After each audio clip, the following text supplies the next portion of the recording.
you by golly, wow. You're the one that I've been waiting for forever.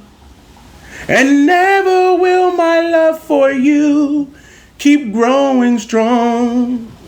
Is it going on? I don't know. I think that was the stylistics. But hey, if I'm wrong, correct me in the comments. Here we are back again. Talking more money, men with money, men messing up money, men dealing with money. I remember I used to sometimes gamble, and I used to, bet a little bit. But you know what? The thing for me is that I didn't usually bet too much on crap tables and everything. Went to a long time ago. Went on a guy's trip. This is about 20 years ago. Went on a guy's trip, longer than that, and I go out and we wound up going to the roulette table, and we were in Vegas. So I'm rolling dice. I mean, not rolling dice because I can't really roll dice that great. But so I'm at the roulette table, and bang, I happened to hit a couple times. I mean, I felt like I couldn't lose. It was like put 100 on black. Oh, put such on black. And so I probably won about, I don't know, maybe $1,700 that night. First time ever on a roulette table. You know how they say beginner's luck? First time ever on a roulette table. And I can't even remember which hotel it was in Vegas, but I was happy. And I was just like, yo, you know what I'm saying? We're going to go. We went, had some fun. The girls were bringing around drinks. We noticed that girls were just coming around and everything. Because, I'm dumb to it. I've been to Vegas before, but I was dumb as far as any type of gambler, especially a guy who was winning. And we know in the big scheme of things, winning $1,700 is nothing, right? But it would make most people's night.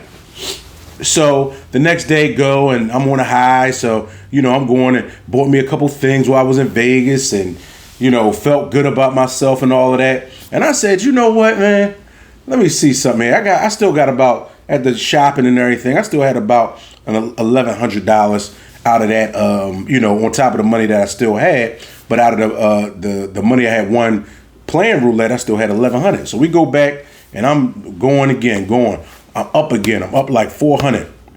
The next thing you know, I'm down 400, 500, 600, 700. Boom. The rest of that money that I had left, that was all gone. So all the money I had won for the night before that I still had left at the shopping, gone. I had about another 600 on me or whatever, gone. So if you're just doing accounting, you know what I'm saying, we had about 1,800. Remember, I only won 1,700 the night before. Then my buddy Tone, shout out to my man Tony Bland out there, real good guy. He loaned me another $400 or $500, and he said, "Look, G, I'm gonna save you from yourself. I'm not going." I said, "No, it's cool. I'm gonna win it back." He's like, "Okay." I swear to goodness gracious, it felt like I only played. It felt like because I lost that 500 too, so I had to go back when we got back to the room. I had to give him another $500 to pay him back. So all together, I lost 17. I probably lost about. So I won $1,700 that night. I probably lost about $2,400, $2,500, just like that. Just like that. So when we hear a story about Marcus Morris Sr., still from Philly, so we got to rep him, still a heck of a ball player in his time. Gambling is a problem. And I'm going to talk about it one day, and I'm talking about it from a gambler's perspective because that's only one part that I'm talking about. I used to bet really heavy on sports gambling. And because I wasn't making a lot of money at this job that I had back in the time, I was in my mid-20s, and just to be honest with you, stupid. So I'll talk about how I feel about casinos and stuff at another time. But for this purpose, Marcus Morris Sr. had gotten into some problems. So he had taken out a $115,000 marker at the MGM Grand Casino. Stayed at the MGM Grand. I've stayed at the MGM. Really dope. I think they got one in Detroit. I've never stayed at that one. And they have one in the Washington, D.C. area that I haven't stayed when I stayed at the one in Vegas. So pretty big deal. And that's where most of the major prize fights like the Mayweather fights or the big fights are at the MGM Grand.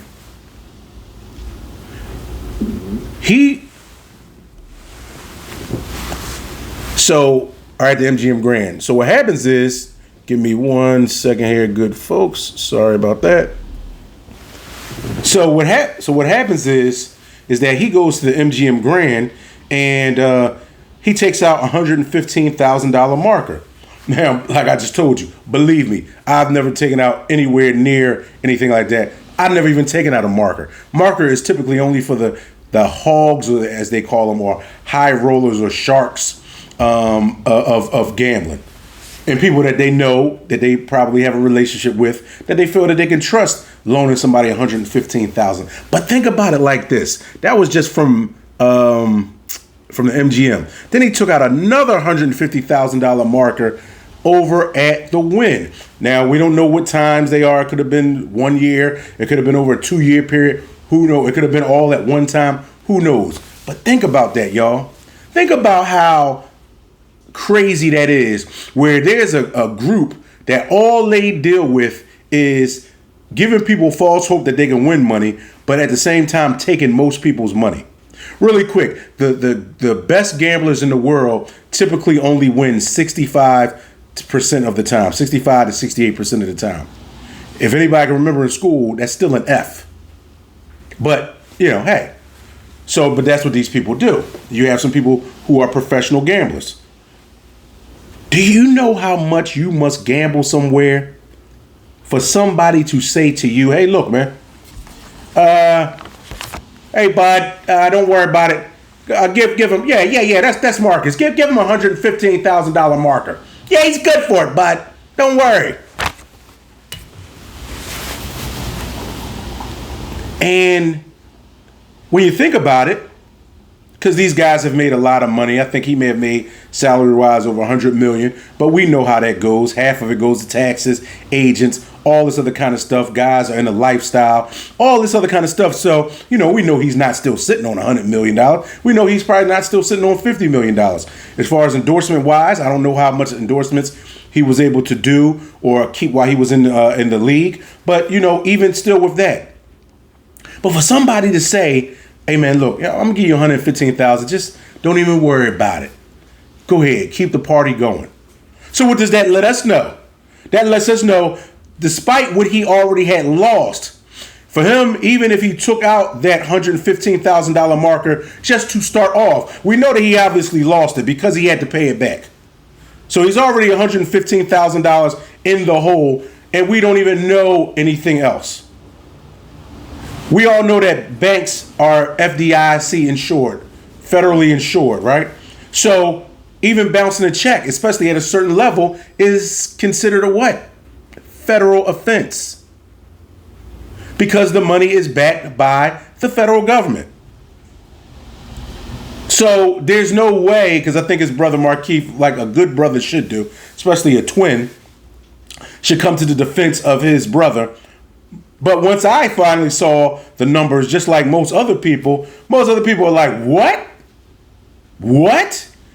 You bounced 250 plus, I guess is all together, $260,000, $65,000 in checks. I don't even use checks, but I'm scared to have something come out of my account knowing I don't have the money in there because, they'll charge me a little $35 overdraft fee. Now, once again, I know that they're playing with big numbers, but my brothers, you got to pay that bread back. You got to pay that bread back. And the reason why I wanted to tell my own story with that is because that addiction to gambling is a problem. It is a problem. That's why, and I know people were talking about, yeah, that's great that Nas was doing a casino. Yeah, Jay-Z is opening up a casino and all of that. But I get to see firsthand. I even work with a lot of guys. I used to work with a lot of guys firsthand, and I see what it's doing to them. It's making them chase an imaginary dream. Because guess what? I was chasing an imaginary dream. You cannot gamble your way into, and you definitely can't gamble your way out of trying to get some money. It just won't happen. You think about it like this. You got a lot of guys now who put in $20 slips or they call it tickets. They go online. Now gambling is as easy as going on your phone. Everybody has a phone. You mean to tell me somebody could lose the entire months of rent The whole car note. Everything for the baby. All in one push of a button. So, that's why I'm torn on that. I guess I'll never get a DraftKings endorsement or, whatever. But that's okay for now. So like I said, I'm going to save that for another time. I'm not going to go that deep into it. But I want you to really think about that. I want you to think about what detriment it has had on a society, not just of people, but especially of people of color who don't necessarily have the means to recoup. Whether that's because you want to think that they're lazy, they don't want to work, whatever the case may be. There needs to be no more detriments like the lottery that have been siphoning money from these communities over and over again. And I'm talking about predominantly black, because that's where I grew up at, but also the white ones, also other ones. So when you hear about a guy like this who at one point had means and gambled away that much money, and then the sin in it is that you obviously couldn't pay it back. Because it didn't happen one time, it happened twice. And it's okay. It's okay. Until this type of day,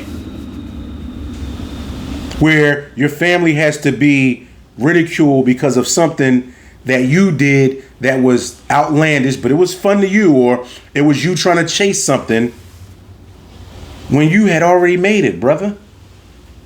You already made it. You got something to do that very few people, only 450 people every year get to do, and that's play in the NBA. So, once again, here we go with ESPN. What do y'all think? I want y'all to tell me in the comments. You think he's going to lose his job? Because he was brought in by Stephen A. Smith. Both of the Mars twins were brought in. And what do you think? You think like Shannon Sharpe, he's going to lose his job also? Or do you think that, they'll just be like, well, you know what, this is just gambling. This is such and such. And, just like with anything else, we always got to wait until everything comes out. But to me, it's really serious when they say that they're unwilling to release you from custody unless it's to release you to go back to Vegas, as far as extraditing you to Vegas. Like, we got to be smarter than this. It's already bad enough. It's hard enough for people who don't have the money making bad decisions. We got to have the people with the money to at least make smarter decisions. And I get it. Like I said, gambling is an addictive thing. But guess what? When you can't pay people back, especially at that level, it's time to stop. And I'm not just talking to him. I'm talking about anybody that's out there that's going through these same similar kind of things. It's time to stop. I remember how it feels. You win, you feel like the greatest man on earth. You lose, you feel like the biggest piece of crap on earth. The swings are terrible. And I would tell people, guess what? Winning never feels as good as how trashy you feel when you lose. You rarely can remember how many times you won, but I'm telling you one thing. You will remember the stress and how you felt and trying to get that money when you lost. So like I said, although I was never on those levels, I could just understand. I could just imagine him, Marcus Morris Sr. Hey, you owe $260,000, $65,000 to people, and don't get it for 1 second twisted. Look. You can't play with certain people like that. You cannot play with those casinos like that. That's a different kind of animal. You know what I mean? You can't walk off on that plug like that. It ain't the same as not returning that $100,000 BMW. It ain't the same as that. Because BMW will play around with you, look, wait and see, and all this other kind of stuff. But guess what? The casinos ain't going to play with you. But you tell me what you think. Come on, Philly guys. We got to get it together. Dr. Umar and the guys, we got to get it together. But until then, you know what to do. Live life. Don't let life live you.